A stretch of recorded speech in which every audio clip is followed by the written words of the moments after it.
이번 시간은 하버드 비즈니스 스쿨에서 알려주는 창업자를 위한 5가지 핵심 이론에 대해서 설명드려 보도록 하겠습니다. 우선은 첫 번째 챕터는 이제 부탁에 대한 이야기를 할 거고요. 두 번째 협상의 기술, 세 번째 피시볼, 그다음에 샐러드볼, 그다음에 신과 관리, 부정삼각형, 사기삼각형 이 5가지에 대해서 어, 뽑아봤습니다. 스타트업 창업자를 위한 이제 5가지 정도는 이 5가지가 좀 핵심 이론이라고 생각을 했고요. 비즈니스 스쿨에서 다양한 것들을 가르쳐 주지만 이 5가지 거는 좀 도움이 많이 될 것 같아서 제가 정리를 해 봤습니다. 우선 첫 번째는 이제 부탁의 기술에 대해서 부탁의 기술 뭐 이런 게 뭐 부탁을 잘하는 법 뭐 이런 거겠죠. 부탁을 잘하는 법. 그 하버드 비즈니스 스쿨에서 가장 먼저 가르쳐 주는 게 이 부탁을 잘하는 법이라고 하더라고요. 그래서 부탁에 대해서 좀 살펴볼 건데요. 첫 번째는 이제 정당화의 효과, 그 reason giving이라고 해서 이유를 주는 거죠. 한 복사기 실험이라는 걸 했대요. 뭐냐면 첫 번째 A랑 B가 이렇게 다르게 얘기를 해 보는 거예요. 첫 번째는 그냥 "죄송한데 복사 먼저 해도 될까요?" 그냥 여기서 끝나는 거고. 두 번째는 "죄송한데 복사 먼저 해도 될까요? 왜냐하면 제가 급해서요."라는 이유를 다른 거예요. 이유를 넣었더니 수용률이 더 높은 쪽이 B라고 하더라고요. 여기서 한 60%를 수용해 줬다면 B는 한 94%더 높은 수용률을 보였다고 합니다. 핵심은 이유 이 존재에 이유가 있다는 거죠. 이건 이유가 없고 이거는 이유가 있었으니까. 있고 없고의 차이가 이렇게 수용률이 다르고 이유가 붙는 요청에는 조금 더 관대해진다는 거죠. 이런 부탁을 하는 방법 중에 분명하게 이유를 얘기한다는 거. 그리고 예를 들면 우리가 이제 창업자들이 적용할 만한 팁은 어 우리가 그 뭐 예를 들면 고객과의 피드백 뭐 리뷰나 이런 것들을 좀 부탁할 때 "피드백 부탁드립니다." 이 말 대신 "고객님의 피드백이 저희 제품 개선 방향에 결정적입니다." 이렇게 대신 사용한다는 거죠. 그러면 수용률이 더 높아지니까. 이렇게 활용해 볼 수 있습니다. 그리고 두 번째는 요청의 타이밍과 프레이밍입니다. 그러니까 조건 기반 요청이 있고요. 역할 위임용 요청, 책임 전가용 요청 이렇게 3가지의 요청이 있는데 "뭐뭐라면 해 주시겠어요?"라는 그러니까 예를 들면 조건을 건다는 거죠. 예를 들어 볼게요. "저희가 IR 덱을 언제까지 준비할 테니 검토해 주시겠습니까?" 뭐 이런 식으로 얘기해도 되고요. 그리고 역할 위임형 요청은 "무슨 무슨 전문가신데 조언을 좀 구해도 될까요?" 책임 전가형 "다른 분도 참여해 주셨는데 혹시 가능하실까요?" 이런 식으로 심리적 회피를 줄이는 방식을 통해서 우리가 부탁을 좀 부탁의 수용률을 높일 수 있다는 거죠. 그래서 요청을 상대의 책임이나 명분으로 감싸면 부담이 줄어들고 수용률이 높아진다는 그런 얘기입니다. 한 사례 적용 예시를 좀 볼게요. 상황은 이렇게 있습니다. A, B, C. 고객 피드백 요청을 좀 해야 돼요. 리뷰 좀 남겨 주세요." 이 말 대신에 "리뷰 한 줄이 다음 제품 결정에 영향을 줍니다." 라고 요청을 하는 거죠. "IR 미팅 가능하실까요? 기사가 중점으로 보는 분야에서 저희가 해결책을 제안하고 있어 연락드립니다." 이렇게 대신 말해 보라는 거죠. 팀 협업 요청 "이 자료 좀 정리해 줄 수 있나요?" 이거보다는 "이번 프로젝트에서 당신의 통찰이 꼭 필요해서 부탁드려요." 이런 말들 뭐 통찰 대신 다른 좀 자연스럽게 쓸 수도 있죠. 뭐 경험이나 노하우나 뭐 숙련 숙련 여부를 적절히 섞어서 부탁을 하면 되겠죠. 세 번째 이게 좀 중요한 것 같습니다. 그 구체성의 원칙이라고 하는데 많은 사람들이 부탁을 거절하는 이유 중 하나는 무엇을 어떻게 도와줘야 할지 몰라서랍니다.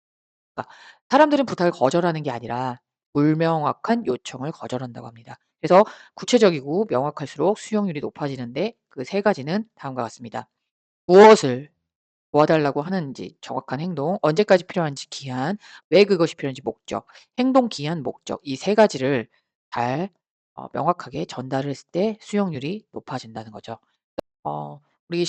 우리가 저지르기 쉬운 실수들이 한 3가지 정도 정리할 수 있는데 첫 번째는 좀 일방적으로 요청하는 거. 맥락도 없이 이제 도와줄 수 있는 그런 상황들이 만들어지지 않는다는 거죠. 그러면 도와줄 수가 없다는 거죠.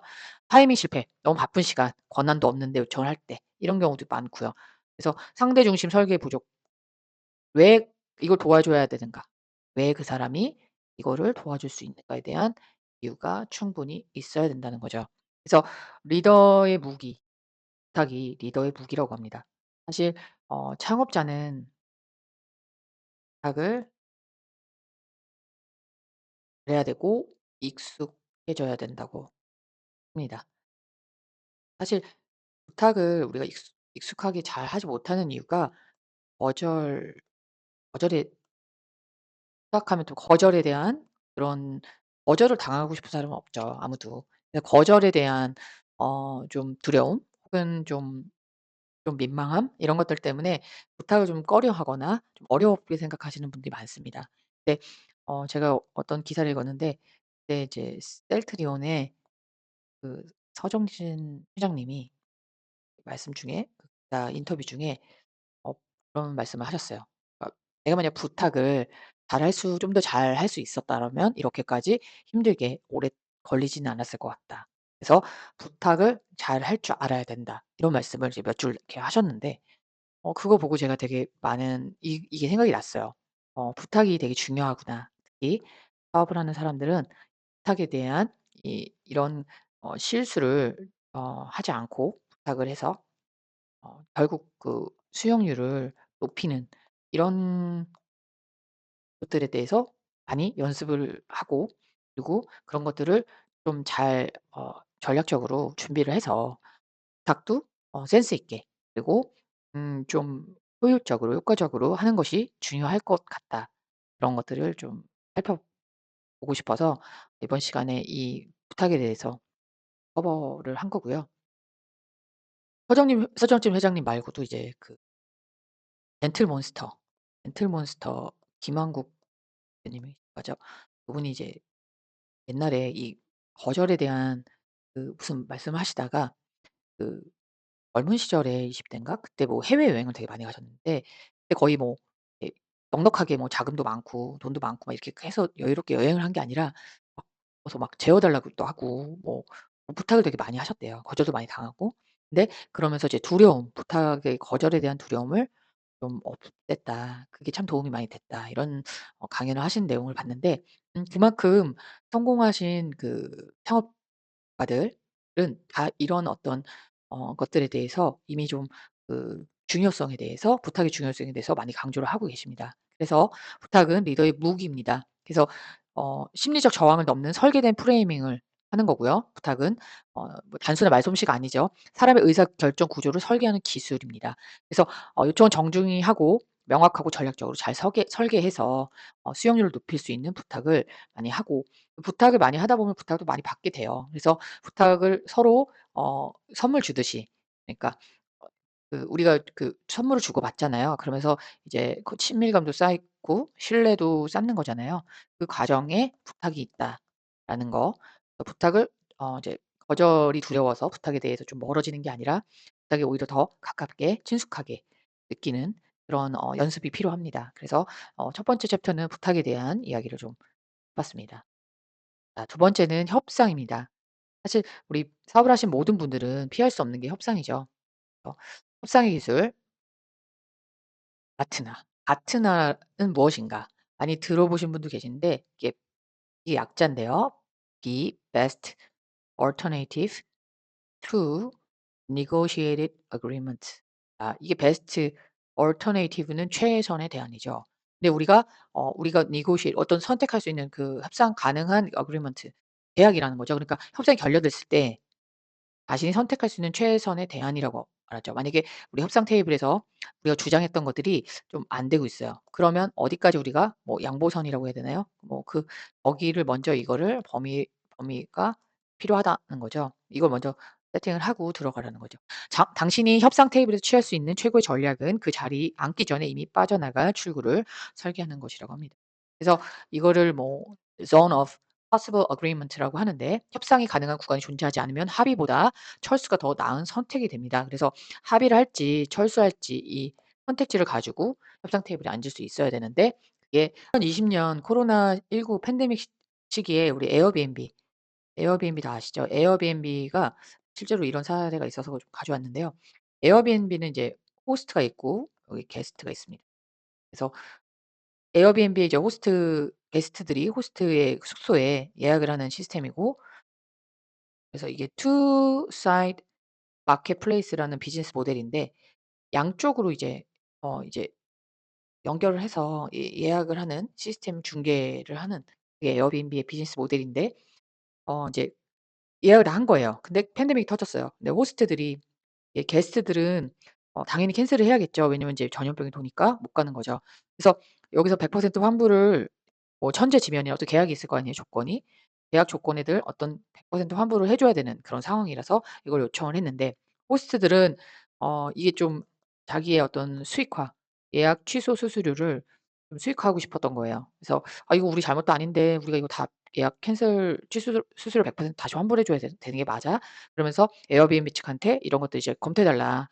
우리는 뭐 예약 취소 수수료를 좀 싶다." 이런 식으로 얘기를 했는데, 받은 날 검토한 거예요, 이 창업자분께서. 첫 번째 이제 대안은 호스트들, "우리가 왜 굳이 뭐 호스트한테 보상을 해 줘야 돼? 우리 잘못도 아닌데." 그냥 버틴다. 그러면 여기도 고객이고 여기도 고객인데, 호스트 고객 보상을 안 해 주면 고객 신뢰가 하락하는 그런 상황이 발생하겠죠, 아무래도. 두 번째는 좀 소규모만 보상해 줘서 상징적 조치만 취할 수 있는 거죠. 역풍 가능성이 있다는 거죠. 세 번째는 손해를 감수하고 신뢰 회복에 집중하는, 이런 세 가지의 파트너를 검토했는데, 결국 이제 세 번째 3 번을 선택을 합니다. 그래서 결국 뭐 2억 불 이상 이제 호스트의 보상, 뭐 기금을 마련해서 보상을 해 줬다고 하죠. 그래서 이후에 IPO 성공했고 장기적 신뢰 회복에 성공을 했다고 합니다. 이런 사례들이 실제로 있었고, 파트너를 통해서 창업자들이 진짜 이런 검토를 세 가지 옵션 중에 가장 베스트안을 뽑는다는 거죠. 그래서 뭐 "협상이 보험이다." 이렇게 얘기도 하고요. 창업자가 파트너를 준비할 때 고려할 질문들 세 가지.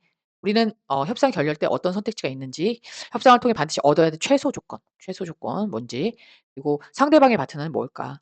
그리고 그것을 어떻게 추정할 수 있는가? 어떻게 우리가 알아보지? 정보죠. 그래서 하버드 수업에서는 강조하는 협상 전략은 세 가지입니다. 정보 수집. 상대의 파트너를 추정하려면 업계 정보, 경쟁사 동향, 조직 구조, 이런 걸 사전에 다 파악을 하는 것을 이제 선호하고, 이런 전략이 필요하다고 말씀을 하고 있고요. 심리적 준비, 심리가 중요하죠. 이제 감정적으로 흔들릴 수 있기 때문에 먼저 파트너를 준비해서 심리적 을 내리도록 하는 역할을 하는 거죠.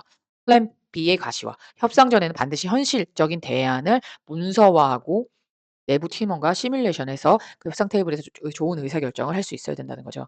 그래서 이 사업자가 알아야 될 파트너에 대해서 간략하게 살펴봤습니다.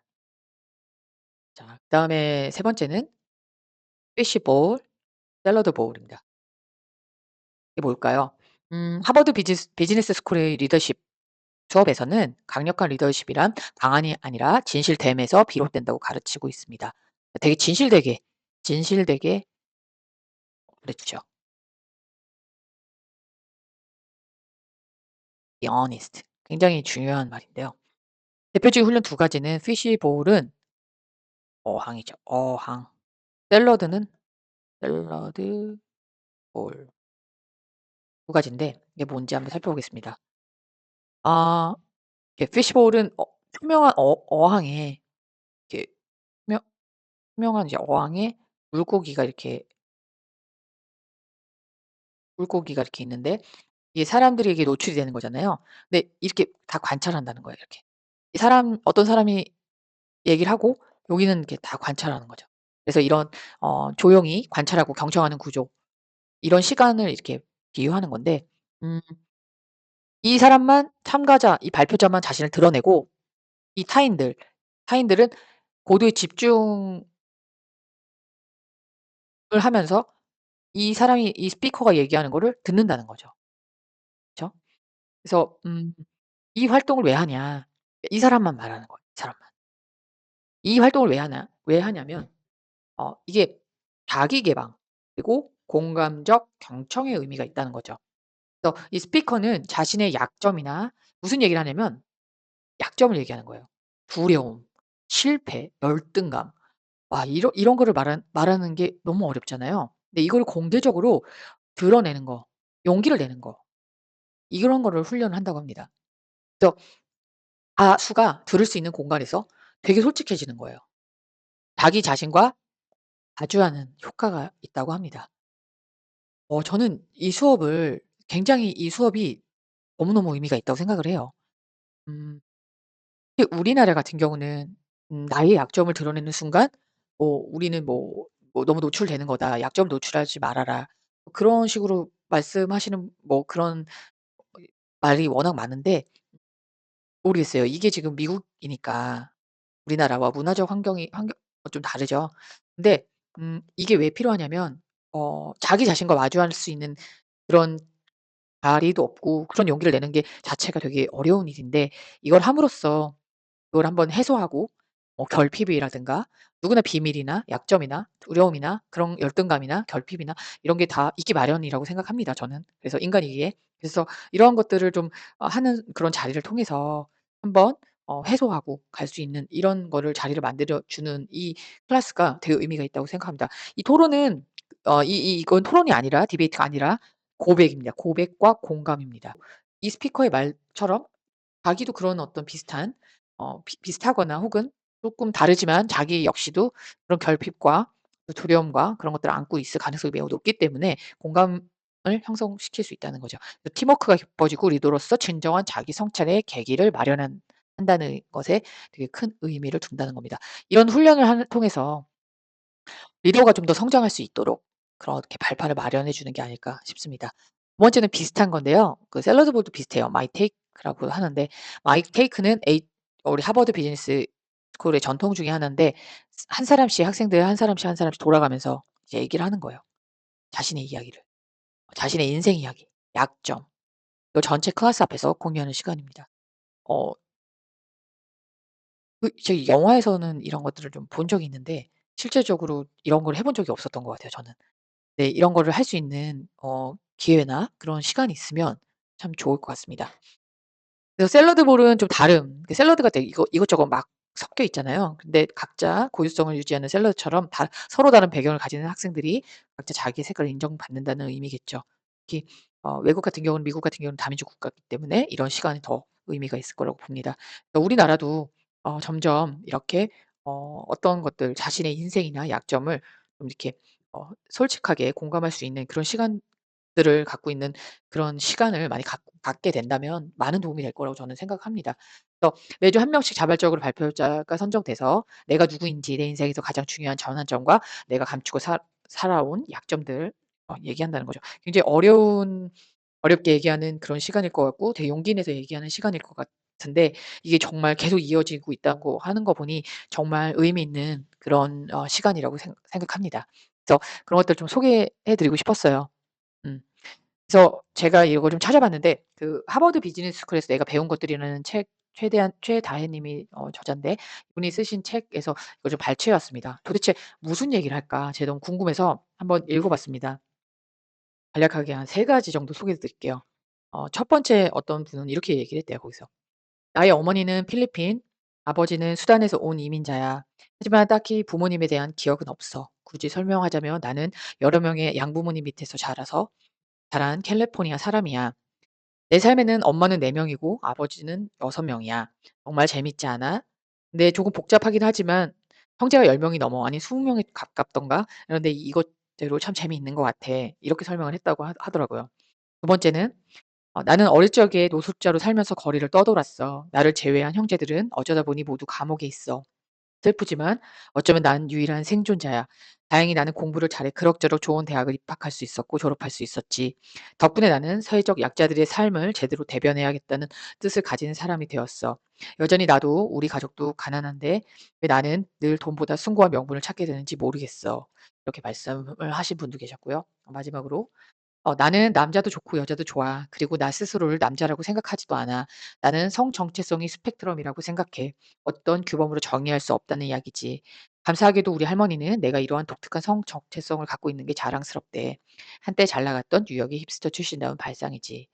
이런 식의 자신의 대부분 이야기들이 굉장히 좀 타인에게 노출하기 좀 어려운 그리고 좀 결핍, 약점 그런 것들이죠. 이런 내용을 공유하면서 공감을 한다는 그런 그런 시간이라고 합니다. 되게 좀 이 책이 참 재밌고요. 이 책 책을 좀 추천해 드리는 거는 음 하버드 비즈니스 스쿨을 좀 다녀오셔서 실제로 경험하신 분의 책이니까 뭐 더 궁금하신 분들은 살펴보시기 바랍니다. 그래서 하버드에서 강조하는 마이 테이크의 효과는 결국 공감 리더십의 핵심 연습입니다. 리더는 팀을 이끌기 전에 사람을 먼저 이해하죠. 고객도 사람이고 우리 구성원도 사람이고요. 거래처도 사람이고요. 결국 사람이 합니다. 사람과 일을 하는 거죠. 이 세션을 통해 인간과 인간의 정서적 공감력을 회복하는 그런 연습을 한다는 거죠. 두 번째는 심리적 안정이죠. 안정성 조성입니다. 안정되게 "너는 혼자가 아니야." 정서를 조직 문화에 녹여내는 데 효과적이라고 합니다. 3 번 나도 그렇게 말할 수 있는 사람이라는 확신. 이 과정을 통해 학생들은 서로 더 깊이 신뢰하게 되며 단단한 커뮤니티가 형성된다고 합니다. 그래서 이게 굉장히 제가 근데 이걸 보면서 그냥 제 개인적인 사견은 이거는 하버드 스쿨에서 하는 거잖아요. 이거를 아무 데서나 하면 안 돼요. 개인적인 생각은 이거를 아무 데서나 하는 건 아니고요. 제가 볼 때는 음 저는 이거를 예비 창업자나 음 어떤 특정 그룹에 그냥 간단하게 특정 그룹이라고만 얘기할게요. 이런 뭐 창업자들이나 이런 어 어떤 이런 커뮤니티 아 가치관이 좀 방향 이런 것들이 좀 비슷한 분들이 모인 그런 곳에서는 이게 되게 잘 작동할 것으로 생각을 합니다. 네. 다음은 시간 관리법입니다. 하버드 비즈니스 스쿨에서 리더의 일이 양이 아니라 결정의 질로 평가된다고 가르치고 있습니다. 그래서 어떤 음 일을 많이 하는 것보다 결정을 좀 잘해야 된다는 그런 거죠. 창업자일수록 수많은 선택과 요청에 휘둘리기 쉬운데 이때 필요한 개념이 바로 의사결정 예산제입니다. 뭐 디시전 버제팅이라고 하네요. 의사결정은 무한 자원이 아니고 하루에 인간이 내릴 수 있는 고품질 의사결정의 수가 한계가 있고 약 4 회에서 6 회라고 합니다. 한계치라고 하는데 어 그러면 이 중요한 결정에 집중력을 에너지를 배분하는 기술이 창업자에게 반드시 필요하게 됩니다. 음 그래서 이런 것들을 좀 잘 적용하려면 이 4 가지 공략을 해야 된다. 첫 번째 골든타임 전략이죠. 골든타임이 사실 여기 아침이라고 썼지만 어떤 사람은 아침일 수도 있고요. 어떤 사람은 뭐 오후 점심일 수도 있죠. 그죠? 그래서 중요 결정을 좀 자신의 컨디션과 자신의 어떤 그 골든타임에 따라 그 의사결정을 하는 시간을 잘 빼놓고 거기서 중요한 것들을 좀 이 시간에 처리하는 그런 것들을 좀 가르쳐 주고 있습니다. 그래서 의사결정 구간을 분리하고요. 창의적인 거 전략적인 의사결정을 오전에 한다 오전에 하고 오후에는 뭐 피드백 중심으로 루틴 뭐 문서 작성, 반복성 업무 이런 것들을 한다는 거죠. 그리고 5개 이상 고위험 고부가 결정은 다음 날로 미룬다는 그 원칙을 좀 도입하고요. 그리고 네 번째는 결정의 어떤 반복되는 결정을 자동화시킨다는 그런 것들을 통해서 시간을 잘 관리하자라고 가르쳐 주고 있습니다. 그래서 시간 관리의 핵심은 할 일 정리가 아니라 어떤 의사결정, 리소스의 배분 설계입니다. 그래서 리더가 자신의 어 인지 에너지를 어디에 어떻게 분배할지 배워야 한다고 강조하고 있습니다. 그래서 창업자라면 중요한 것에 집중을 하고 나머지는 비워내는 계속 채울 수는 없죠. 그래서 어떤 중요한 것만 딱 집중을 하고 나머지는 다 비워내거나 뭐 레버리지 주면 되는 거죠. 성공한 사람 모두 루틴을 갖고 있고 이 루틴은 결정을 덜 하기 위한 전략으로 사용하고 있습니다. 다음은 부정삼각형, 사기삼각형입니다. 이것도 굉장히 중요한 챕터라고 생각을 하고요. 이게 뭐냐면 하버드 비즈니스 스쿨에서는 기업의 몰락은 외부가 아닌 내부에서 시작된다고 강조하고 있습니다. 어떤 프로드의 개념이죠, 부정. 이게 어떤 구조적 메커니즘에 의해서 일어난다고 보는 거죠. 기업이 윤리적, 재무적으로 무너지는 과정은 어떤 일정한 패턴이 있다고 보는 거예요. 그 패턴을 설명하는 대표적인 모델이 이 사기 삼각형, 프라우드 트라이앵글이라고 하죠. 이 모델은 미국 회계학계 대가 도널드 크레이시가 정의한 개념입니다. 기업 또는 개인이 부정을 저지를 때 필연적으로 겪는 세 가지의 심리 요인을 설명하고 있습니다. 어떤 건지 좀 잠깐 살펴볼게요. 자, 사기 삼각형, 개인의 부정, 개인입니다. 기회, 압박, 합리화 이 세 가지가 만났을 때 실제 사기가 발생한다고 합니다. 자, 기회가 어떤 거냐면 회계 감사가 미흡하거나 내부 통제가 허술하거나 내부자 단독적으로 접근하는 권한을 갖고 있거나 이런 것들이 기회가 되고요. 사기에 압박은 어떤 매출의 압박이나 채무 가족 문제들이 여러 가지 지금 개인이 겪는 압박들이 있습니다.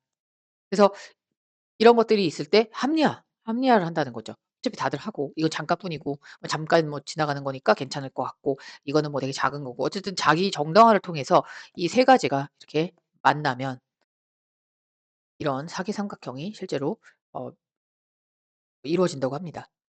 음 또 하나의 그 구조적 부패를 볼 텐데 이거는 이제 부정 삼각형 toxic triangle이라고 하는데 이건 조직 내부에 대한 문제예요. 이 세 가지는 파괴적 리더와 불안정한 환경, 취약한 구성원 이 세 개가 이렇게 만났을 때 이루어지는데 파괴적 리더는 스타트업 대표가 외부 발표만 신경을 쓰는 거예요. 내부 팀원의 문제를 제기하는 건 다 무시하고 독단적으로 행동을 하는 거죠. 그리고 불안전한 환경은 투자 유치가 시급하고 경쟁사가 먼저 출시를 하거나 시장이 폭락했다는 등 여러 가지 환경적인 것들이 되게 압박을 주는 압박과 비슷한 거죠.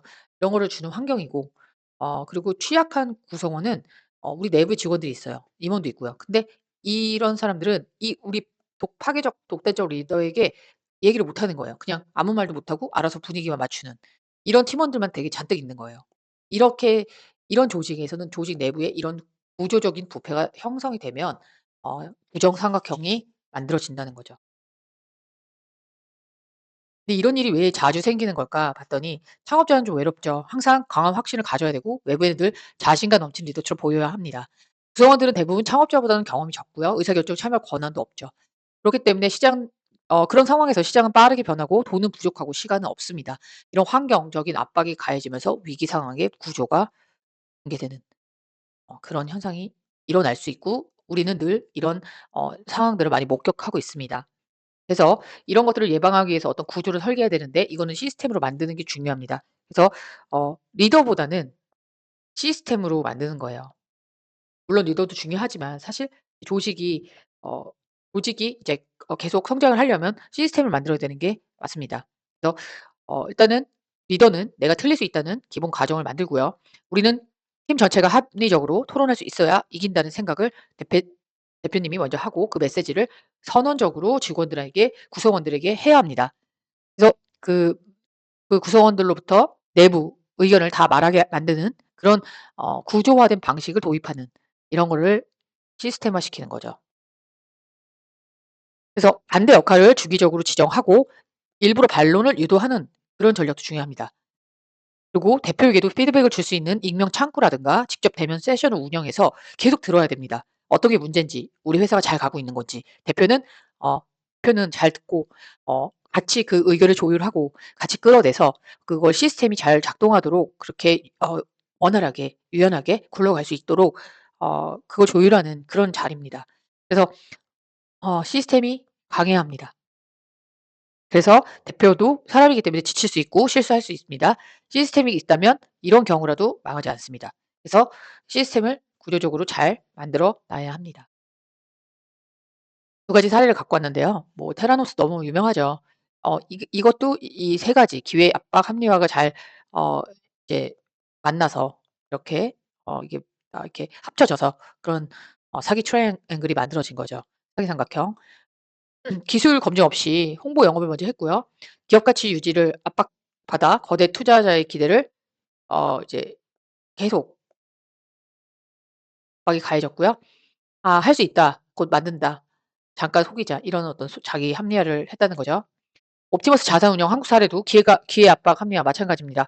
펀드 운용 정보의 불투명성은 기회가 됐고요. 수익률 보장에는 허위 약속을 해서 피해자도 수익을 바라고 하는 거였다. 일시적인 유동성이 문제다. 이런 식으로 합리화를 해서 피해 가면 된다고 생각을 해서 이것도 사기 삼각형이 만들어졌던 그런 사례입니다.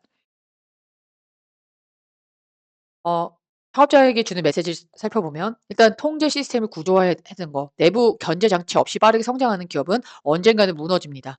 왜냐면 이게 내부 견제 장치 없이 했다는 건 리더가 되게 극단적일 수 있습니다. 리더가 물론 리더가 제일 뭐 유능하신 분이니까 리더를 하시겠죠. 그치만 리더도 사람이기 때문에 항상 옳은 건 아닙니다. 실수할 수 있고요. 지칠 수도 있습니다. 그리고 흔들릴 수도 있고요. 이런 잘못된 의사결정을 충분히 너무 많이 할 수 있기 때문에 그걸 인정하고 시스템으로 만들어가는 통제 시스템을 구조화하는 걸 빨리 만들어야 됩니다. 그다음에 성과주의. 성과주의는 이제 대부분 이제 어떤 결과죠. 결과론적으로 얘기하는 거고 그걸 팀원들이나 내부 구성원들한테 압박을 하는 거예요. 이렇게 하다 보면 어 되게 문제가 항상 문제가 발생하니까 성과 압박보다는 어떤 윤리적 프레임이 KPI랑 같이 작동하게끔 어떤 그 시스템 구조적으로 만들라는 거죠. 그리고 자기 합리화, 자기 스스로를 이제 합리화인 건지 감지를 해야 되고 항상 유념을 해야 된다고 하죠. 그래서 그런 말이 있죠. 그냥 이제 애매한 여기가 있는 거예요. 그레이 존. 그레이 is black은 이거가 애매하면 블랙으로 봐라. 하지 말아라. 그런 뜻이죠. 그래서 그런 자기 합리화를 조심하라는 거죠. 지금까지 그 하버드 비즈니스 스쿨에서 알려주는 창업자를 위해서 도움이 될 만한 5가지를 요약해 봤습니다. 첫 번째 배운 거는 이제 부탁에 대한 내용이고요. 두 번째는 협상, 세 번째는 피시볼, 그다음에 샐러드볼. 이게 그 리더십에 대한 이야기죠.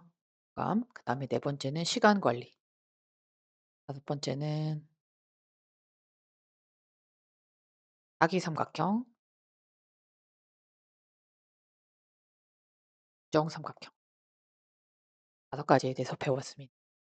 창업자를 위해서 좀 어 제가 생각할 때 중요한 것들 반드시 알고 계시면 좋은 그런 것들만 이렇게 요약을 해 봤고요.